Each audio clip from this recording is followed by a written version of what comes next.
എന്റെ ഏടത്തിയേ, ഞാൻ ഇനി ഇത് എവിടെയാ പോയി തരിക? അതാരുടെ കാല? എന്റെ കാല. ചെറിയമെന്താ ഇവിടെ? നിന്റെ കാലുമേ പാദസരം ഉണ്ടായിരുന്നല്ലോ, അതെവിടെ? അത് കുളിക്കുമ്പോ ഞാൻ അഴിച്ചു വെച്ചു. അസലായി. ഇന്ന് നിന്റെ കല്യാണം നിശ്ചയിട്ട് അത് അഴിച്ചു വെക്ക. അതൊക്കെ ഇട്ടിത്തിരി ശബ്ദം ഉണ്ടാക്കടേ.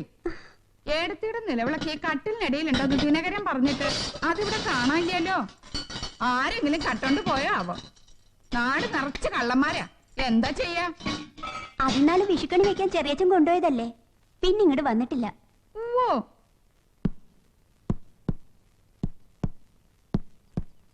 ഞാൻ ഇനി എവിടെയാ പോയി തിരയ എന്റെ ഈശ്വരാ? ഒരിടത്തും കാണാനില്ലല്ലോ. കണി വെക്കാൻ എടുത്തോണ്ട് പോയ ഏടത്തിയുടെ നിലവിളക്ക് നിങ്ങൾ എവിടെയാ കൊണ്ടുവച്ചത്? കിട്ടി എന്റെ കൃഷ്ണ. ഞാനിത് തിരയാത്ത സ്ഥലമില്ല.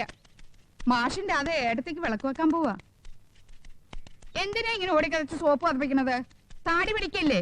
രാത്രി ചാർജൊന്നും അല്ലല്ലോ. വിളക്ക് കിട്ടിയടാ. ഇത്തിരി പുളിയും എണ്ണയിലിട്ട് ഒരു പിടി പിടിച്ച ഏട്ടത്തിന്റെ കളർ വെക്കും. തിളങ്ങും. ഇത്തിരി മഞ്ഞളും മസാലപ്പൊടിയും ചേർത്ത് കടുകും കൂടി വറുത്തിട്ട് ആ ഏടത്തിയുടെ വാസനയും കിട്ടും.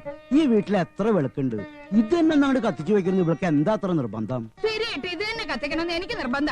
എനിക്ക് മാത്രമല്ല, ഏടത്തിക്ക് നിർബന്ധ.